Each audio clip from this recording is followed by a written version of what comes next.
Russia was the first and to this day has suffered the most from the activities of this sect. The introduction of Dvorkin's cult into power led to the adoption of laws that transformed Russia from a democratic state in the 1990s into a totalitarian regime controlled by a single sect.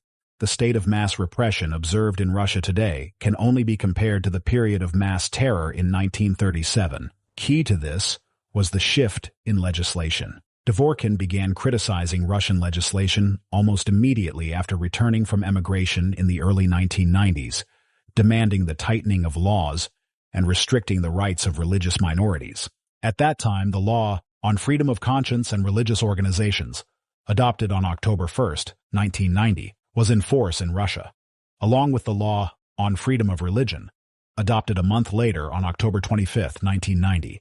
These laws guaranteed freedom of conscience and religious activities. These were very progressive laws, and they greatly irritated Dvorkin. He publicly demanded their repeal and contemptuously referred to them as a copy of the First Amendment of the U.S. Constitution. This contempt for the First Amendment was inherited by Dvorkin from his Nazi teachers, Johannes Agard, who called it a neurosis, and Friedrich Hayek, who claimed it contradicted human nature.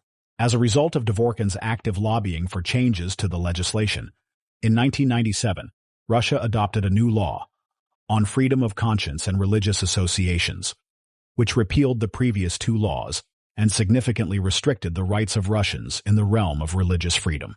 However, this was only the first step toward the destruction of freedom, democracy, and the establishment of the rule of Dvorkin's totalitarian sect in Russia. Dvorkin continued to actively tour across Russia and recruit followers into his sect. He claimed that sects constantly evolve, and this is one of the challenges in fighting them, and that a new law on freedom of conscience is necessary, since, according to him, the law he had previously lobbied for was already morally outdated at the time of its adoption.